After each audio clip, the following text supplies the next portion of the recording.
Hello दोस्तों, यदि आप भी क्लास 9th का आज यानी 18 मार्च को सोशल साइंस यानी सामाजिक विज्ञान का वार्षिक परीक्षा देने वाले हैं तो अभी की इस क्लास में क्लास 9th के लिए सोशल साइंस यानी सामाजिक विज्ञान के हम लोग ओरिजिनल क्वेश्चन पेपर का ऑब्जेक्टिव और सब्जेक्टिव क्वेश्चन आंसर देखेंगे। तो आप लोग इस क्लास में अंत तक बने रहिएगा। ये क्लास 9th के लिए सोशल साइंस यानी सामाजिक विज्ञान का ओरिजिनल क्वेश्चन पेपर है 18 मार्च एनुअल यानी वार्षिक परीक्षा के लिए। और इस क्लास में हम लोग सामाजिक विज्ञान के ऑब्जेक्टिव और सब्जेक्टिव दोनों हम बताएंगे। तो आप लोग क्लास को पूरा वॉच कीजिएगा और लास्ट में हम आपको बताएंगे कि आप लोग इसका पीडीएफ कहाँ से डाउनलोड कर सकते हैं। यहाँ पर देख सकते हो एनुअल एग्जामिनेशन 2026 क्लास 9th के लिए ये सोशल साइंस यानी सामाजिक विज्ञान का क्वेश्चन पेपर है 18 मार्च एनुअल यानी वार्षिक परीक्षा के लिए। तो सोशल साइंस का विषय कोड 111 रहेगा और समय मिलेगा 2 घंटा 45 मिनट का और पूर्णांक 80 रहेगा। 80 नंबर का एग्जाम होगा। तो सबसे पहले पेपर में खंड अ मिलेगा। खंड अ में आपसे ऑब्जेक्टिव टाइप क्वेश्चन पूछा जाएगा। 1 से लेकर 80 तक ऑब्जेक्टिव क्वेश्चन पूछा जाएगा, जिनमें से किन्हीं 40 प्रश्नों के उत्तर देना है परीक्षा में। तो सबसे पहले हम लोग ऑब्जेक्टिव क्वेश्चन देख लेते हैं, उसके बाद हम लोग सब्जेक्टिव क्वेश्चन भी देखेंगे इस क्लास में और लास्ट में हम आपको बताएंगे कि आप लोग ऑब्जेक्टिव सब्जेक्टिव कहाँ से डाउनलोड कर सकते हैं। तो पहला नंबर क्वेश्चन है, यूरोप वासियों ने कंपास का ज्ञान किससे सीखा। बिल्कुल ये ओरिजिनल क्वेश्चन पेपर है, आपके परीक्षा में यही क्वेश्चन आएगा। आप लोग ये सभी क्वेश्चन देख कर जाइए। तो फर्स्ट क्वेश्चन है कि यूरोपवासियों ने कंपास का ज्ञान किससे सीखा। तो फर्स्ट क्वेश्चन का राइट आंसर डी हो जाएगा चीन से। तो क्वेश्चन नंबर 1 का राइट आंसर डी हो जाएगा चीन। क्वेश्चन नंबर 2 यहाँ पर पूछा गया है कि कैरवेल क्या है। तो कैरवेल क्या है, तो 2 का राइट आंसर हो जाएगा पानी का जहाज है। Option number A right answer हो जाएगा। क्वेश्चन नंबर 3 यहाँ पर पूछा गया है कि प्रतिनिधित्व नहीं तो कर नहीं नारा किसने दिया। तो प्रतिनिधित्व नहीं तो कर नहीं नारा ये किसने दिया। तो राइट आंसर हो जाएगा सैमुअल एडम्स ने। ऑप्शन नंबर डी में दिया गया है, राइट आंसर डी हो जाएगा सैमुअल एडम्स ने। क्वेश्चन नंबर 4 यहाँ पर पूछा गया है कि राष्ट्र संघ की स्थापना किस वर्ष हुई। तो राष्ट्र संघ की स्थापना किस वर्ष हुई। तो 4 का राइट आंसर ऑप्शन नंबर क्या हो जाएगा, सी हो जाएगा 1920 में। राष्ट्र संघ की स्थापना कब हुई, 1920 में।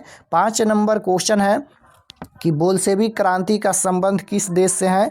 तो बोल्शेविक क्रांति का संबंध जो है वह किस देश से है, रूस से। Right answer option number C हो जाएगा। बोल्शेविक क्रांति का नारा किसने दिया था, तो लेनिन ने दिया था। क्वेश्चन नंबर 6 यहाँ पर पूछा गया है कि अंतर्राष्ट्रीय न्यायालय का मुख्यालय किस देश में है। तो अंतर्राष्ट्रीय न्यायालय का मुख्यालय किस देश में है। तो राइट आंसर हो जाएगा यहाँ पर अंतर्राष्ट्रीय न्यायालय का मुख्यालय किस देश में है, नीदरलैंड हो जाएगा। Option number D right answer. Question number 7 पूछा गया है यहाँ पर लेसेज फेयर का सिद्धांत किसने दिया। तो क्वेश्चन नंबर 7 का right answer option number A हो जाएगा एडम स्मिथ ने दिया।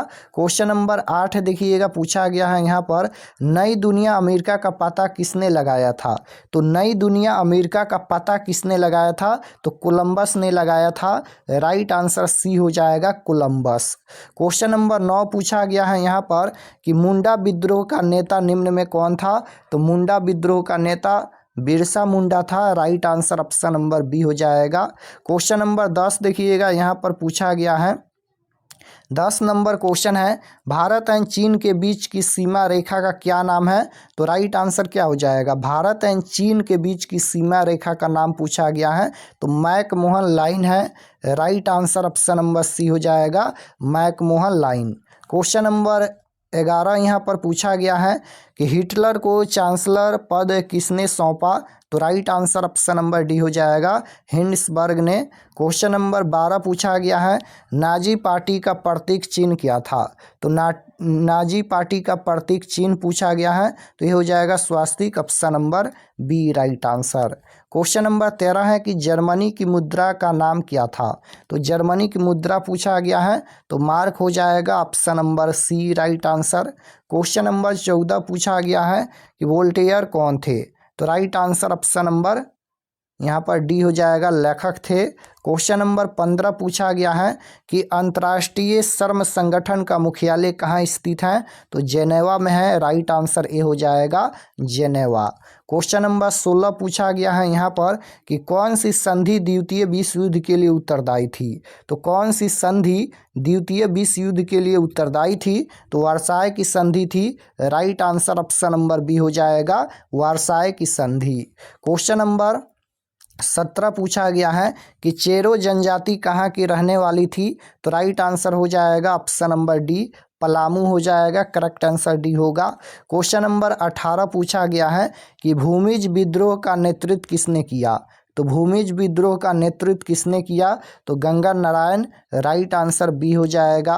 क्वेश्चन नंबर 19 है फ्रांस के प्रथम स्टेट में कौन शामिल थे? तो right answer option number C हो जाएगा पादरी। क्वेश्चन नंबर 21 पूछा गया है कि भारत के प्रधानमंत्री कौन? भारत में प्रधानमंत्री को कौन नियुक्त करता है? यानी प्रधानमंत्री की नियुक्ति कौन करता है? राष्ट्रपति करते हैं। Right answer option number B हो जाएगा। और मुख्यमंत्री की नियुक्ति कौन करता है? राज्यपाल। तो यहाँ पर प्रधानमंत्री हैं, भारत में प्रधानमंत्री को कौन नियुक्त करता है? राष्ट्रपति करते हैं। राइट आंसर यहाँ पर बी हो जाएगा राष्ट्रपति। क्वेश्चन नंबर 22 यहाँ पर पूछा गया है लोकतंत्र है। तो लोकतंत्र है ये हो जाएगा जनता का शासन है। Right answer option number B हो जाएगा। लोकतंत्र है लोगों का, लोगों के लिए, लोगों के द्वारा शासन है। यह कथन किसका है? अब्राहम लिंकन का कथन है। ये भी आपको याद होना चाहिए। तो लोकतंत्र है जनता का शासन है। क्वेश्चन नंबर 23 पूछा गया है यहाँ पर कि निम्नलिखित में कौन लोकतंत्र का मुख्य तत्व है? तो राइट आंसर ये हो जाएगा चुनाव। यहाँ पर करेक्ट आंसर होगा। और अगर आप लोग चैनल पर नए होंगे तो चैनल को ज़रूर सब्सक्राइब कर लीजिएगा ताकि आने वाले नेक्स्ट क्लास आपके पास ज़रूर पहुँचे। सभी सब्जेक्ट का क्वेश्चन पेपर मिलेगा और 2027 बोर्ड परीक्षा का तैयारी भी कराया जाएगा इस चैनल पर। तो आप लोग चैनल को ज़रूर सब्सक्राइब कर लीजिएगा। क्वेश्चन नंबर 24 देखिएगा पूछा गया है कि भारत का संविधान कब लागू हुआ? तो भारतीय संविधान कब लागू हुआ था? तो 26 जनवरी 1950 को भारत में संविधान लागू हुआ था। Right answer option number B हो जाएगा 26 जनवरी 1950। क्वेश्चन नंबर 25 है कि संविधान सभा के अध्यक्ष कौन थे? तो संविधान सभा के अध्यक्ष कौन थे? Doctor Rajendra Prasad. Right answer option number B हो जाएगा। क्वेश्चन नंबर 26 है कि लोकसभा के सदस्यों का कार्यकाल कितना होता है? तो लोकसभा के सदस्यों का कार्यकाल कितना वर्ष का होता है? 5 वर्ष का होता है। राइट आंसर डी हो जाएगा 5 वर्ष। क्वेश्चन नंबर 27 है राज्यसभा को क्या कहा जाता है? राज्यसभा को क्या कहा जाता है? उच्च सदन कहा जाता है। राइट आंसर बी हो जाएगा उच्च सदन। क्वेश्चन नंबर 28 है यहाँ पर भारतीय संविधान में कितने अनुच्छेद हैं? तो भारतीय संविधान में कितने अनुच्छेद हैं? अनुच्छेद पूछा गया है। तो 448 अनुच्छेद हैं। राइट आंसर ए हो जाएगा। क्वेश्चन नंबर 29 पूछा गया है कि भारतीय संविधान के किस भाग में मौलिक अधिकार हैं? तो भारतीय संविधान में किस भाग में मौलिक अधिकार हैं? तो भाग 3 में है। Right answer option number C हो जाएगा भाग 3 में। क्वेश्चन नंबर 30 पूछा गया है भारत में मतदान करने की न्यूनतम आयु क्या है? तो 18 वर्ष होना चाहिए। राइट आंसर ये हो जाएगा, यानी भारत में वोट देने की न्यूनतम आयु क्या है? 18 वर्ष। क्वेश्चन नंबर 31 पूछा गया है कि भारत में चुनाव कराने की जिम्मेदारी किसकी है? तो भारत में चुनाव कौन कराता है? चुनाव आयोग कराता है। Right answer option number B हो जाएगा चुनाव आयोग। क्वेश्चन नंबर 32 पूछा गया है कि निम्नलिखित में से राष्ट्रीय राजनीतिक दल नहीं है। कौन यहाँ पर राष्ट्रीय राजनीतिक दल नहीं है? तो राइट आंसर क्या हो जाएगा? राजद। राजद होगा। ऑप्शन नंबर सी हो जाएगा राजद। क्वेश्चन नंबर यहाँ पर 33 पूछा गया है निम्नलिखित में किसको भारतीय संविधान की आत्मा कहा जाता है? तो निम्नलिखित में से किसको भारतीय संविधान की आत्मा कहा जाता है? तो ये हो जाएगा भारतीय संविधान की आत्मा प्रस्तावना को कहा जाता है। राइट आंसर डी हो जाएगा प्रस्तावना। क्वेश्चन नंबर 34 पूछा गया है कि निर्वाचन क्षेत्र का अर्थ है। निर्वाचन क्षेत्र का अर्थ चुनाव का क्षेत्र हो जाएगा। Option number A right answer होगा। क्वेश्चन नंबर 35 है कि भारत में मौलिक अधिकारों की संख्या कितनी है? तो मौलिक अधिकारों की संख्या 6 है। राइट आंसर बी हो जाएगा 6। क्वेश्चन नंबर 36 है, राज्य में कानून कौन बनाता है? तो राज्य में कानून कौन बनाता है? तो राज्य में कानून बनाता है विधानमंडल। Right answer option number A हो जाएगा। क्वेश्चन नंबर 37 पूछा गया है, राष्ट्रपति को शपथ कौन दिलाता है? यहाँ पर राष्ट्रपति पूछा गया है, तो राष्ट्रपति को शपथ कौन दिलाता है? मुख्य न्यायाधीश। और प्रधानमंत्री की शपथ कौन दिलाता है? राष्ट्रपति। तो यहाँ पर राष्ट्रपति को शपथ कौन दिलाता है? मुख्य न्यायाधीश। राइट आंसर सी हो जाएगा, मुख्य न्यायाधीश। क्वेश्चन नंबर 38 है कि भारतीय संसद में कितने सदन हैं? तो भारतीय संसद में कितने सदन हैं? तो राइट आंसर हो जाएगा 2, option number B right answer. Question number 39 है, मतदान का अधिकार किस अनुच्छेद में दिया गया है? तो मतदान का अधिकार किस अनुच्छेद में दिया गया है? तो अनुच्छेद 19 में दिया गया है। राइट आंसर सी हो जाएगा, आर्टिकल 19 यानी अनुच्छेद 19। क्वेश्चन नंबर 40 है, यहाँ पर लोकसभा का सदस्य बनने के लिए न्यूनतम आयु क्या है? तो लोकसभा का सदस्य बनने के लिए 25 वर्ष उम्र होना चाहिए। Right answer option number C हो जाएगा, 25 वर्ष। 41 नंबर क्वेश्चन देखिएगा, यहाँ पर है कि क्षेत्रफल की दृष्टि से भारत का विश्व में कौन सा स्थान है? तो क्षेत्रफल की दृष्टि से भारत का विश्व में स्थान पूछा गया है, तो ये कौन सा स्थान हो जाएगा? 7वां स्थान, option number A right answer. तो 40 क्वेश्चन का ही उत्तर देना है परीक्षा में। 40 क्वेश्चन हम बता दिए ऑब्जेक्टिव में। अब यहाँ पर सब्जेक्टिव क्वेश्चन भी देख लीजिए, और अभी हम आपको लास्ट में बताएंगे कि आप लोग इसका PDF कैसे डाउनलोड कर सकते हैं। तो ये सब्जेक्टिव क्वेश्चन है। सब्जेक्टिव में हिस्ट्री यानी इतिहास से, पॉलिटिकल साइंस से, जियोग्राफी से, इकोनॉमी से, आपदा प्रबंधन से क्वेश्चन पूछा जाता है। तो यहाँ पर पहला नंबर क्वेश्चन है, भारतीय वन अधिनियम के 2 उद्देश्य बताइए। क्वेश्चन पूछा गया है, हिस्ट्री में क्वेश्चन पूछा गया है। तो इसका उत्तर है यहाँ पर कि वनों के प्रबंधन को व्यवस्थित करना और सरकारी नियंत्रण बढ़ाना, ये पहला हो गया। उसके बाद है लकड़ी और अन्य वन उत्पादों के व्यापार को विनियमित करना, तो ये दूसरा पॉइंट हो गया। तो इसका उत्तर लिखना है। उसके बाद 2 नंबर क्वेश्चन पूछा गया है, राष्ट्र संघ की असफलता के मुख्य 2 कारण क्या थे? तो इसका उत्तर यहाँ पर लिखा गया है, राष्ट्र संघ के पास अपनी कोई सेना नहीं थी जिससे वह शक्तिशाली देशों को रोक नहीं सका। अमेरिका जैसे शक्तिशाली देश इसका हिस्सा नहीं बने। तो यहाँ तक हो गया। उसके बाद 3 नंबर है कि बिरसा विद्रोह से आप क्या समझते हैं? तो यह 1895 से 1900 के दौरान छोटा नागपुर में बिरसा मुंडा के नेतृत्व में आदिवासियों द्वारा किया गया एक प्रमुख विद्रोह था। इसका उद्देश्य जल, जंगल, जमीन पर आदिवासियों का अधिकार वापस पाना और बाहरी शोषण दिक्कतों को खत्म करना था। तो यहाँ तक इसका उत्तर हो गया। उसके बाद ये 7 नंबर क्वेश्चन का उत्तर है, ये दीर्घ उत्तरीय प्रश्न है हिस्ट्री का। तिलका मांझी कौन थे? उन्होंने आदिवासी क्षेत्र के लिए क्या किया? तो इसका उत्तर यहाँ पर लिख दीजिएगा। उसके बाद है 9 नंबर, ये पॉलिटिकल साइंस का क्वेश्चन है, प्रस्तावना क्या है? तो प्रस्तावना संविधान की भूमिका या परिचय होती है जिसमें संविधान के मूल आदर्शों, लक्ष्यों और दर्शन या संक्षिप्त विवरण होता है। उसके बाद है धर्मनिरपेक्ष राज्य की 2 विशेषताएं लिखे। तो पहला यहाँ पर विशेषता है, राज्य का अपना कोई आधिकारिक धर्म नहीं होता है। सभी नागरिकों को किसी भी धर्म को मानने और उसका पालन करने की पूर्ण स्वतंत्रता होती है। उसके बाद 11 है, उपभोग क्या है? तो उपभोग क्या है? तो इसका उत्तर यहाँ पर लिखा गया है, मानवीय आवश्यकताओं की संतुष्टि के लिए वस्तुओं और सेवाओं का प्रत्यक्ष उपयोग करना उपभोग कहलाता है, जैसे भोजन करना या कपड़े पहनना। उसके बाद 13 है, भारतीय संविधान की प्रस्तावना का वर्णन करें। तो प्रस्तावना भारत को एक संपूर्ण प्रभुत्व संपन्न समाजवादी पंथ निरपेक्ष लोकतांत्रिक गणराज्य घोषित करती हैं। यह न्याय, स्वतंत्रता, समानता और बंधुत्व के लक्ष्यों को प्राप्त करने का संकल्प देती हैं। उसके बाद ये 15 है, उत्पादन क्या है? इसका उत्तर लिखा गया है।